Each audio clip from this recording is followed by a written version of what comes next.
Olá! É muito comum entre aqueles que procuram compreender o que é a concepção materialista da história recorrer aos textos básicos de Marx, desconsiderando a grande contribuição que Engels deu na elaboração da referida teoria. Lembremos que após a morte de Marx, em 1883, ficou aos encargos de Engels defender as conquistas teóricas fundamentais de Marx, como também aquelas que, juntamente com o pensador alemão, ele, Engels, ajudou a construir. O Anti-Dühring se insere dentro destes esforços. É um livro pouco lido em razão do seu estilo, por vezes, bastante hermético ou, então, bastante difuso. Engels, muitas vezes, fez referência em cartas posteriores a como ele poderia ter feito uma redação mais enxuta e menos ampla, ou uma redação na qual, muitas vezes, o argumento central fica bastante dissolvido em razão de ironias que tece ao pensamento de Dühring.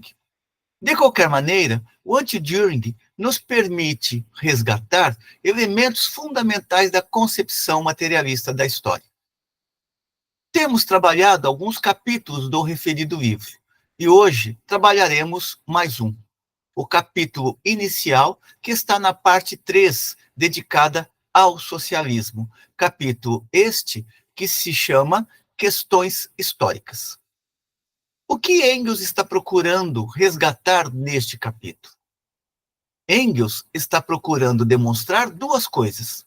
Primeiro, como a fase ascendente da burguesia defendeu ideais universais, tais como a liberdade, igualdade e fraternidade. Mas como também o desenvolvimento da sociabilidade burguesa revelou como estes princípios voltavam-se fundamentalmente para os próprios interesses da burguesia, e não para os interesses da humanidade no seu conjunto. A segunda ideia que Engels trabalhará aqui é como as contradições produzidas pela sociedade capitalista deu origem às primeiras teorias socialistas nos tempos modernos. Lembrando que modernidade, para eles, é aquele tempo no qual as relações burguesas de produção começam a se desenvolver. Daí Marx e Engels falarem, por exemplo, no Manifesto do Partido Comunista, a moderna sociedade, a sociedade burguesa. Engels procurará apontar como que estes teóricos, a parte de seus limites, forneceram uma contribuição histórica fundamental e prepararam, inclusive, o caminho para o desenvolvimento da concepção materialista da história. Vejamos, pois, como esse conjunto de questões é apresentado por Engels neste capítulo Questões Históricas, que abre a parte 3 do Anti-Dühring, parte esta dedicada especificamente ao socialismo. A primeira ideia que ele coloca é, efetivamente, aquela do que representaram as revoluções burguesas na França e na Inglaterra, e os limites destas mesmas revoluções. Observa ele, os filósofos franceses do século XVIII, precursores da Revolução Francesa, apelavam à razão como juiz único de tudo aquilo que existe. Haveria que ser estabelecido um Estado racional, uma sociedade racional, de tal modo a eliminar tudo aquilo que contradizia a razão eterna. Para estes teóricos, a razão, no entanto, esta razão eterna, não era, na realidade, senão o intelecto idealizado do cidadão médio, que então cristalizava-se no burguês. Por isso, quando a Revolução Francesa realizou esta sociedade, aquela da liberdade, igualdade e fraternidade, e esse estado da razão, que é o estado burguês, as novas instituições que passaram a ser instituições burguesas, as novas instituições, que eram chamadas a ser racionais, na verdade, passaram a representar tão somente os interesses de uma única classe. Neste sentido, a razão burguesa revelou o que era efetivamente o projeto burguês. O projeto burguês não era o de emancipar a humanidade das relações de dominação, e sim construir novas relações de dominação. Na medida em que a sociedade burguesa se consolidou, todos aqueles grandes ideais que se constituíam em ideais universais para a luta de classes naquele período, foram sendo abandonados. Engels observa, por exemplo, a paz eterna prometida se transformou em uma inacabável guerra de conquista. A contraposição entre pobre e rico, em vez de dissolver-se no bem-estar geral, se agravou. O desenvolvimento da indústria sob bases capitalistas fez da pobreza e da miséria das massas trabalhadoras uma condição geral da existência de toda sociedade. Abandonou-se também o princípio universal da fraternidade para transformá-lo na sua real dimensão, que era a fraternidade entre os burgueses. A fraternidade, observará Engels, se realizou nas trapaças e nos céus da concorrência. A corrupção ocupou o lugar da opressão violenta e o ouro substituiu a espada como principal alavanca do poder social. Portanto, o ouro aqui no sentido do capital. O direito passou dos senhores feudais aos fabricantes burgueses. De tal modo que, comparadas com as magníficas promessas dos ilustrados, portanto, dos teóricos da ilustração, as instituições sociais e políticas estabelecidas pela vitória da razão, ou pela suposta vitória da razão, resultaram em caricaturas enganosas. É lógico que dentro deste desenvolvimento sócio-histórico, observará Engels, não deixaram de surgir aqueles que procuraram problematizar a sociedade que estava emergindo, portanto, a sociedade burguesa. E é dentro deste leque que Engels colocará Saint-Simon, Fourier e Robert Owen. Dirá ele: estes três teóricos buscaram efetivamente encontrar respostas para a sociedade burguesa emergente.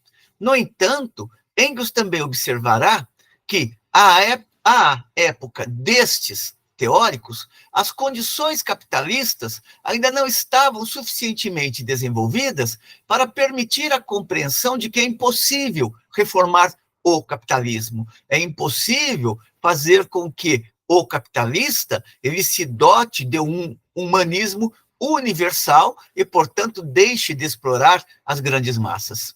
Daí Engels afirmar, no entanto, à época destes teóricos, o modo de produção capitalista e, com ele, o antagonismo entre a burguesia e o proletariado estava ainda muito pouco desenvolvido. A grande indústria que acabava de nascer na Inglaterra era ainda desconhecida na França. Só a grande indústria ela consegue trazer à tona, por uma parte, os conflitos que fazem da subversão do modo de produção uma necessidade imperiosa, ou seja, é o agravamento, é o afloramento das contradições internas do capitalismo que coloca em pauta a necessidade de constituição de uma nova sociedade que esteja para além da sociedade de classes, portanto, que esteja para além da lógica do capital. Daí ele colocar que só a grande indústria faz aflorar, por uma parte, os conflitos que fazem da subversão do modo de produção uma necessidade imperiosa, ou seja, da superação do modo de produção capitalista, uma necessidade imperiosa. Observem que Engels não está colocando a ideia da inevitabilidade, ainda que tanto ele quanto Marx entendessem que a tendência do capitalismo era ser derrotado pelo movimento operário ainda no século XIX. No entanto, aqui ele está trabalhando com uma categoria fundamental, que é a categoria da necessidade. Ou seja, o desenvolvimento do capitalismo exige que se supere esta forma de sociabilidade cada vez mais perversa do ponto de vista da sociabilidade humana, sem colocar nisso nenhum julgamento moral. E para que esta sociedade, ou para que a riqueza social possa ser apropriada, se faz necessária uma outra forma de sociabilidade que não esteja baseada nem na apropriação privada, nem nas estruturas de classe. Daí que Engels está colocando que só a grande indústria faz emergir, por uma parte, os conflitos que fazem da subversão do modo de produção capitalista, portanto, a superação do modo de produção capitalista, uma necessidade imperiosa. Conflitos não só entre as classes por ela engendradas, ou seja, pelas relações burguesas engendradas, mas também entre as forças produtivas que ela cria e as formas de intercâmbio que impõe. Ou seja, a sociedade burguesa, na medida em que se desenvolve, ela cria travas sociais para o desenvolvimento das verdadeiras potencialidades humanas.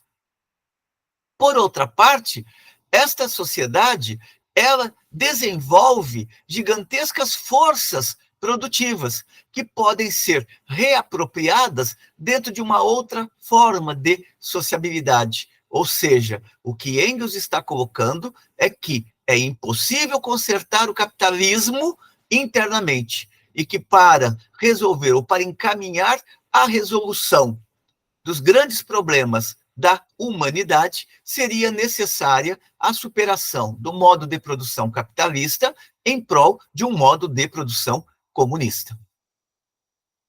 Engels observa ainda que é à luz dessas contradições que começam a emergir e da constituição, inclusive, do proletariado como classe, que as teorias socialistas, as quais ele denominará por socialismo utópico, irão emergir.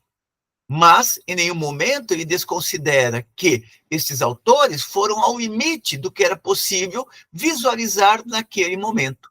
Sobretudo porque, naquele momento, o proletariado, enquanto classe, apenas começava a diferenciar-se das massas despossuídas como tronco de uma nova classe. O proletariado, naquele momento, ainda incapaz de ação política independente, se apresentava, então, mais como um estamento da nação oprimida e sofrida, incapaz de ajudar-se a si mesmo e que, em suma, deveria receber auxílio de fora do alto. Ou seja, este proletariado, para desenvolver a consciência de classe, necessitava da consciência vinda de fora, ou seja, da compreensão teórica do que era a sociedade burguesa efetivamente e da aplicação desta teoria à própria realidade, ou seja, da incorporação da teoria que mostrava efetivamente o que era a sociedade burguesa para se colocar em ação contra a própria sociedade burguesa. Engels prossegue observando que esta situação histórica dominou também aos fundadores do socialismo, ou seja, embora eles estivessem detectando contradições que emergiam da sociedade burguesa em Constituição, estas contradições ainda não haviam amadurecido o suficiente para permitir que estes teóricos que estão no leque do socialismo utópico fornecessem uma resposta adequada de compreensão àquelas contradições produzidas pelo próprio desenvolvimento da sociedade do capital. Daí ele afirmar que esta situação dominou também aos fundadores do socialismo. A imaturidade da produção capitalista e também a imaturidade do proletariado foi acompanhada pela constituição também de teorias imaturas, que queriam extrair de seu cérebro a solução aos problemas sociais, solução, todavia, oculta na situação econômica embrionária, ou seja, nas relações capitalistas ainda em desenvolvimento. Observemos que no período em que estes autores estão produzindo estas teorias socialistas, domina ainda no interior do modo de produção capitalista a manufatura e não a grande indústria. Para estes autores, a sociedade não apresentava senão abusos, e era tarefa da razão pensante colocar fim a estes abusos. Se tratava, portanto, de descobrir um novo e melhor sistema de ordem social e de decretá-lo e concedê-lo logo à sociedade desde fora, mediante a propaganda e, de ser possível, mediante o exemplo de modelos experimentais.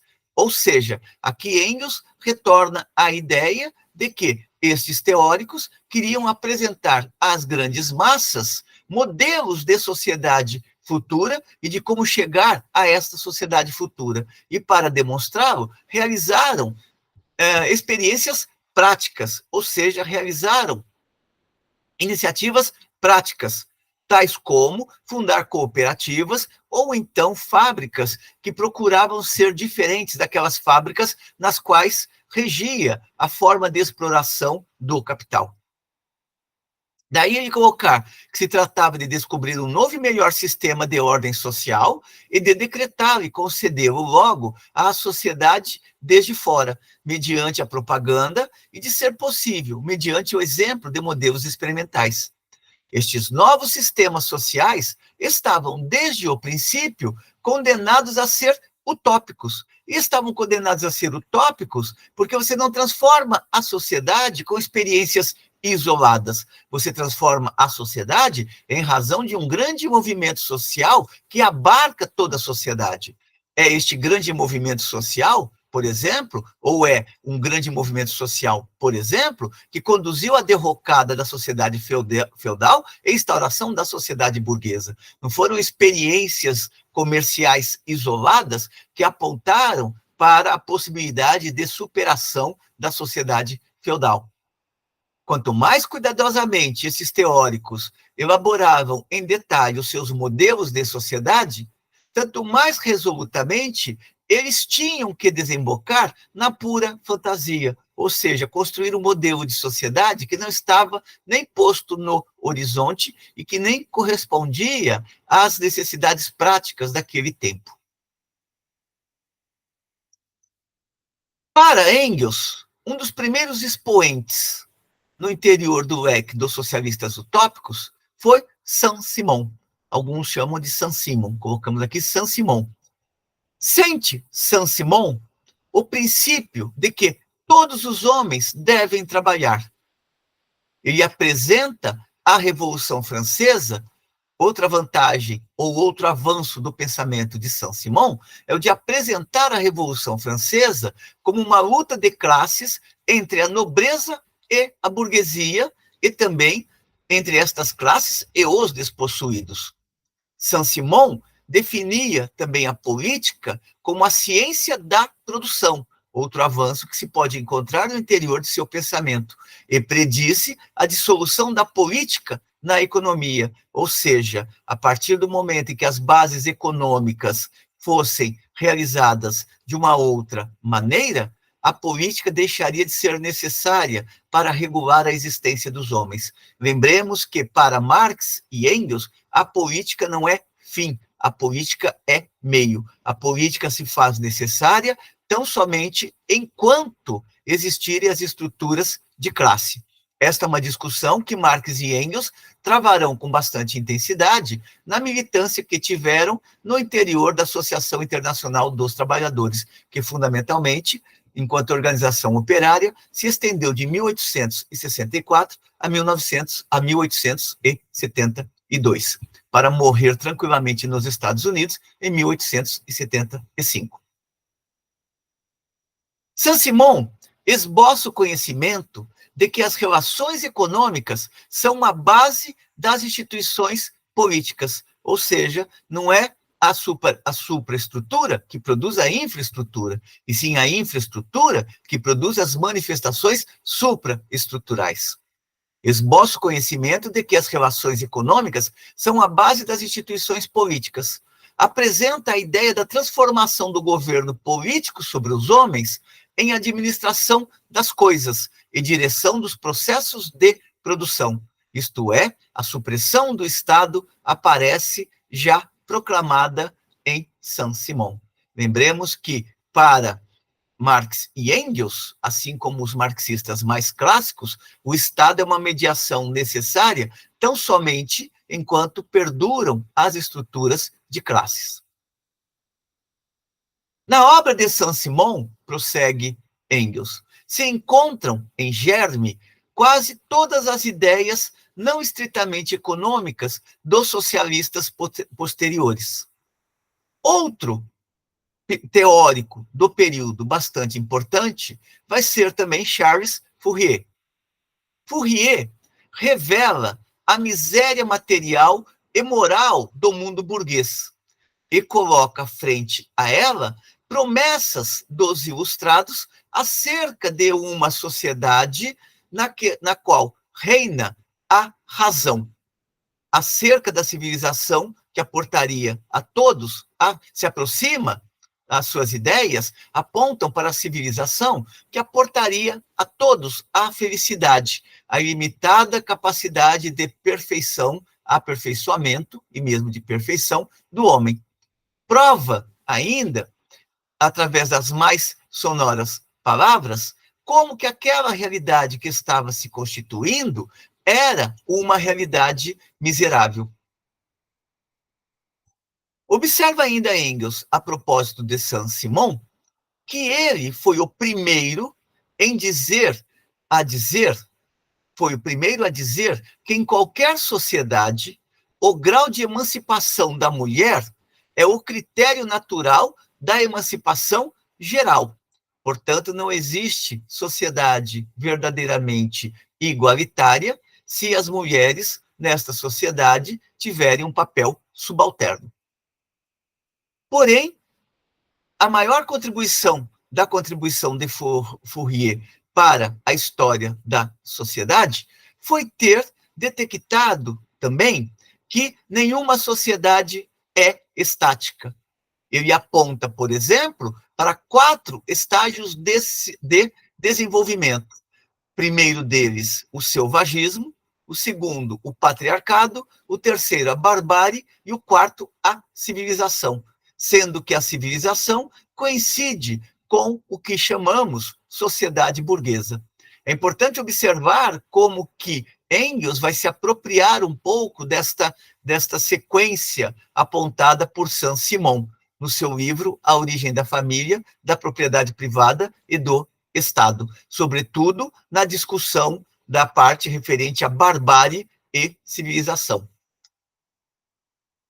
Para Saint-Simon, a sociedade ela se move envolta em contradições que ela mesma reproduz continuamente, sem ter as condições de superá-la, de tal modo que consegue sempre como resultado o contrário do que queria obter ou do que pretendia querer.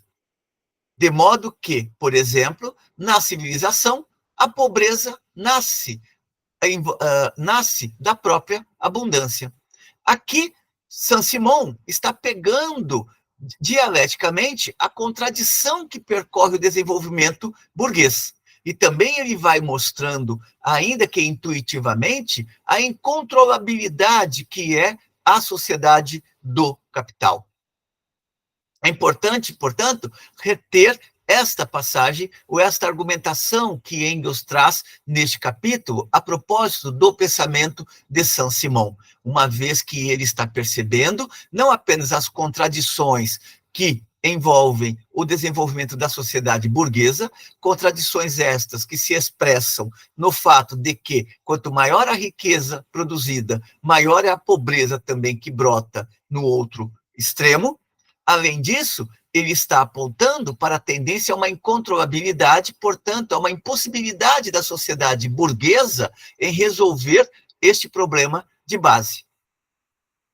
Assim é que, com auxílio da dialética, Saint-Simon mostra que cada fase histórica tem seu momento ascendente e também o seu momento descendente, e aplica esta concepção para o futuro de toda a humanidade.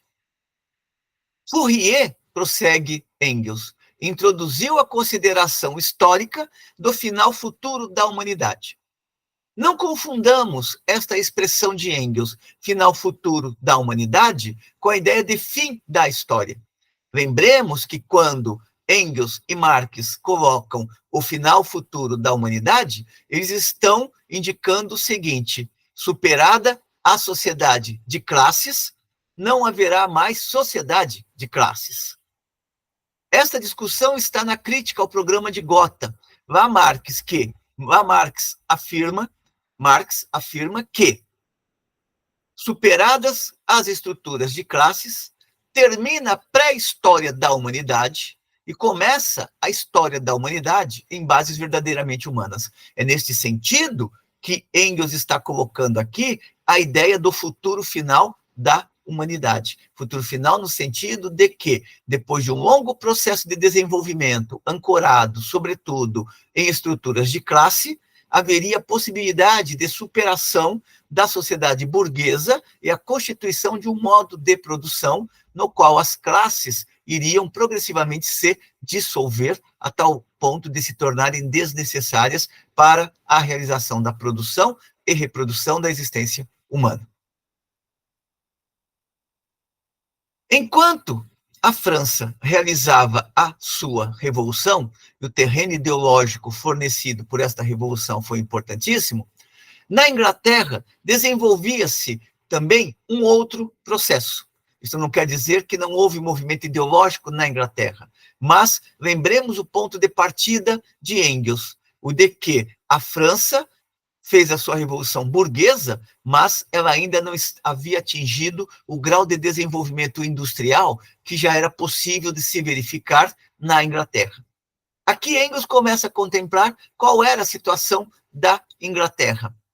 Na Inglaterra, o vapor, portanto, a máquina a vapor, e as novas máquinas ferramentas transformaram a manufatura na grande indústria moderna e revolucionaram, com isto, as bases mesmas da sociedade burguesa. Aqui ele está apontando uma questão que é desenvolvida no capítulo 13 do Capital, do volume 1 do Capital, capítulo 13, volume 1 do Capital, que é o capítulo da maquinaria e da grande indústria, onde Marx vai mostrar minuciosamente qual a diferença que há entre o período da manufatura e o período no qual a maquinaria passa a se constituir enquanto um sistema de produção efetivo para a realização, para a elaboração das mercadorias.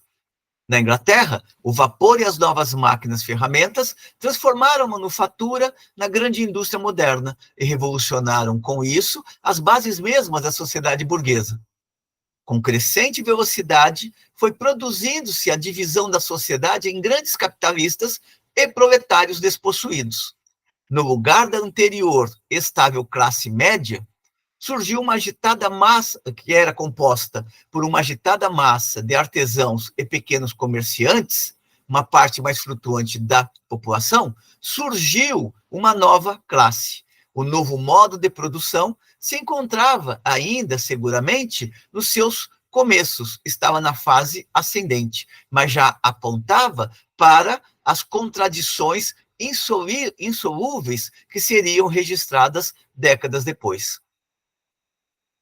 Ainda que, no período em que estes teóricos estão escrevendo as suas grandes elaborações para responder aos problemas da sociedade, ainda que o capitalismo, tanto na França quanto na Inglaterra, não estivesse suficientemente desenvolvido, estas mesmas manifestações do capitalismo, sobretudo a manifestação inglesa, colocaram também novas questões ou colocaram elementos de problematização. Sobretudo porque, no caso inglês, onde a grande indústria começava a se desenvolver, ficava mais evidente ainda como que aquela sociedade engendrava cada vez mais os males sociais. Engels cita, por exemplo, um quadro mais geral do que resultou da Revolução Industrial na Inglaterra. Aglomeração de uma população desalojada do seu território de origem e vivendo em habitações extremamente insalubres nas grandes cidades. É uma discussão que ele fará bastante detalhadamente nos primeiros 3 capítulos do seu livro A Situação da Classe Trabalhadora na Inglaterra, sobretudo no capítulo As Grandes Cidades. Dissolução de todos os vínculos tradicionais de nascimento, de subordinação patriarcal e de família. Esgotamento pelo trabalho, especialmente das mulheres e das crianças, em uma medida espantosa.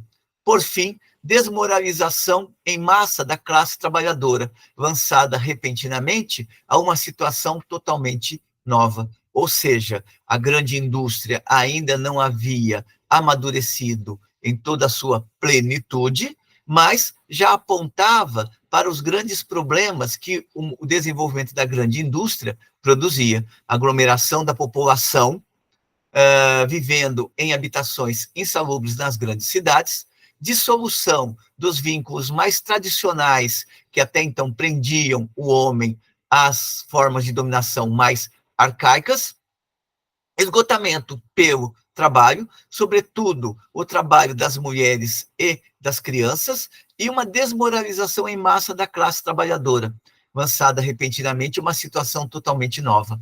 É importante observar como, na apresentação de A Situação da Classe Trabalhadora na Inglaterra, Engels vai mostrar como que este salto de uma sociedade mais tradicional, mais estática, para uma sociedade mais dinâmica, estática no sentido de que se transformava mais lentamente, para uma sociedade mais dinâmica, ela criou um momento de desestruturação das subjetividades do trabalho. Fica aqui a recomendação para a leitura dos 3 primeiros capítulos de Engels no livro A Situação da Classe Trabalhadora na Inglaterra. É neste contexto, olhando para a Inglaterra, que vamos encontrar Robert Owen.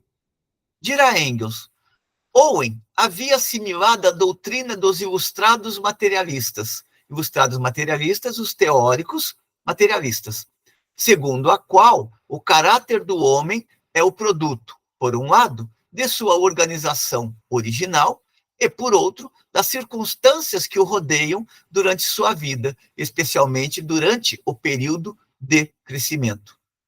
Na Revolução Industrial, Owen viu a possibilidade e a oportunidade de aplicar a sua doutrina, criando uma colônia específica para demonstrar como era possível a sociedade socialista. Nestas colônias, colocou as pessoas em uma situação humana e digna e as educou, sobretudo, cuidadosamente, tentando produzir com isso um novo homem, uma nova geração de indivíduos. Engels prossegue observando que as novas e gigantescas forças produtivas utilizadas até agora, ou seja, até aquele momento do século XIX, só serviram para enriquecer aos indivíduos e a oprimir as massas. E essas forças produtivas, essas novas e gigantes forças produtivas do trabalho, constituíram, aos olhos de Owen, o fundamento de um novo ordenamento social e deviam destinar-se a trabalhar exclusivamente como propriedade coletiva, para o bem-estar coletivo. Ou seja, Owen não estava propondo destruir as forças produtivas que foram geradas com o desenvolvimento do capitalismo, e sim fazer com que a sociedade no seu conjunto se apropriasse destas forças produtivas. É por este caminho que vai surgir aquilo que Engels chama de o comunismo de Owen. Owen propôs suprimir a miséria irlandesa mediante colônias comunistas e agregou a seu projeto um pressuposto completo dos custos de instalação, de investimentos anuais e o rendimento previsível.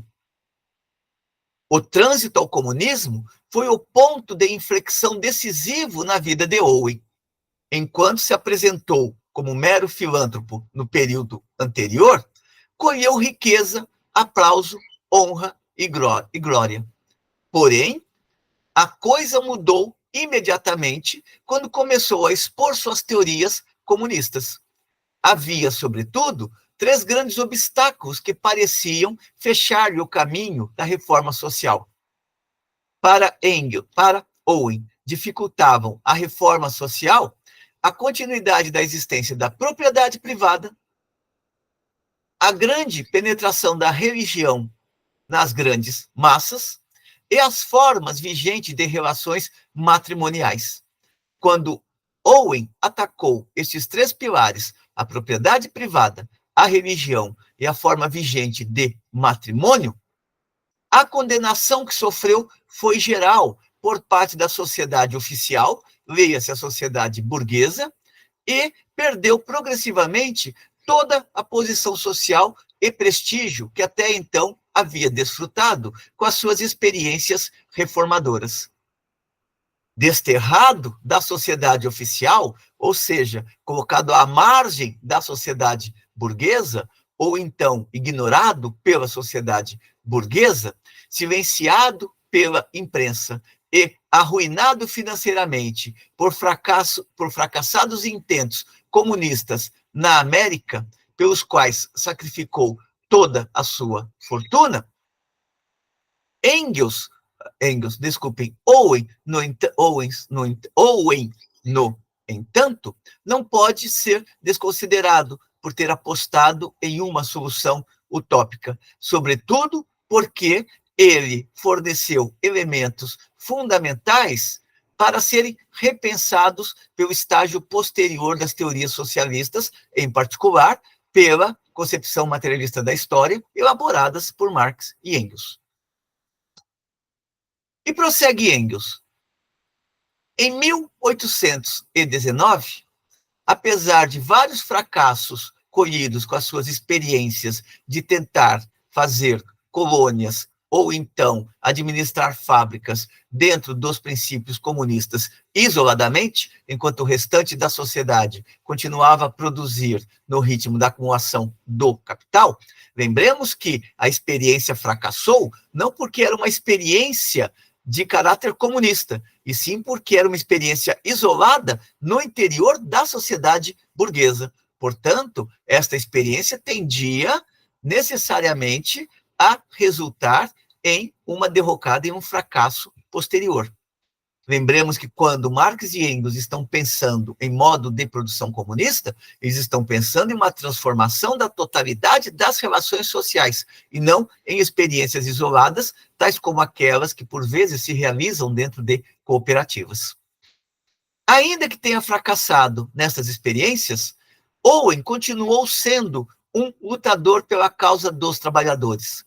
É assim que, em 1819, ressalta Engels, Owen conseguiu que se ditasse a lei da limitação do trabalho das mulheres e das crianças nas fábricas. Presidiu também o primeiro congresso no qual as uniões operárias de toda a Inglaterra se unificaram em uma grande comunidade sindical. Introduziu, como medida de transição para a organização plenamente comunista da sociedade, as cooperativas de consumo e de produção, que desde então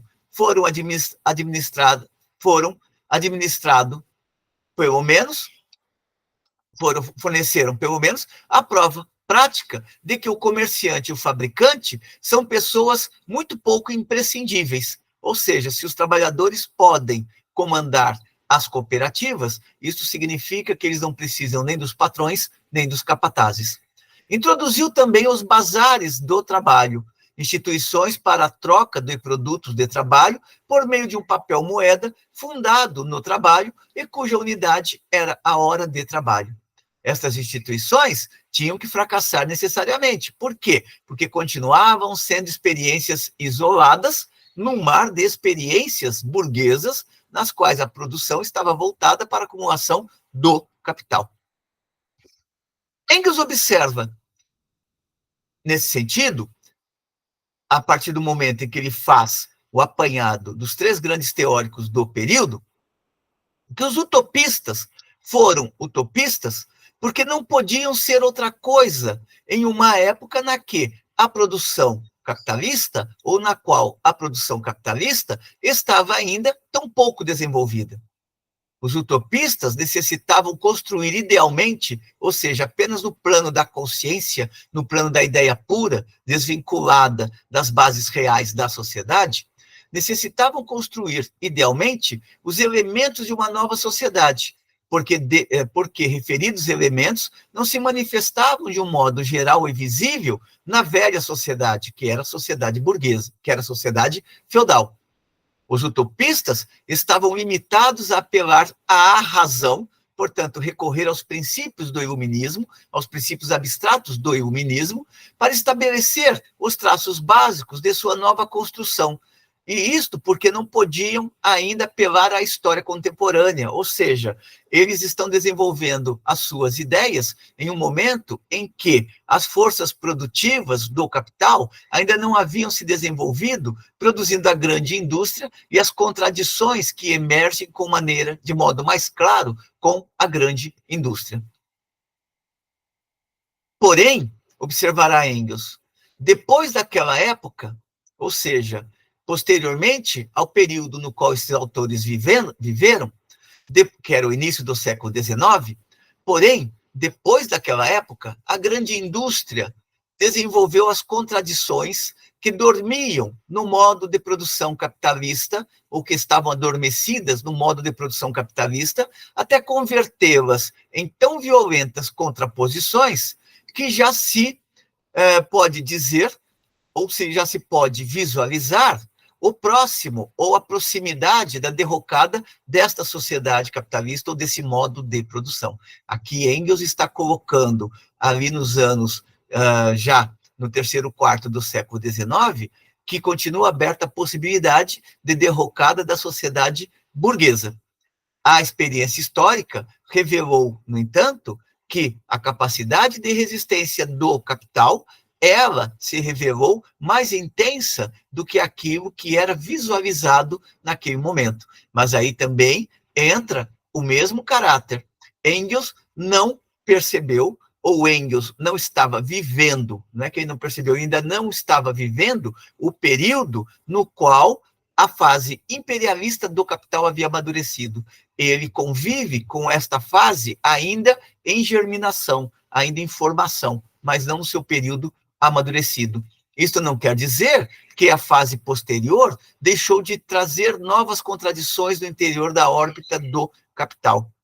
Ela apenas colocou novos problemas para a classe trabalhadora, desde que a classe trabalhadora se lance na defesa de uma sociedade emancipada, ou seja, na luta pela superação da sociedade burguesa. E prossegue Engels.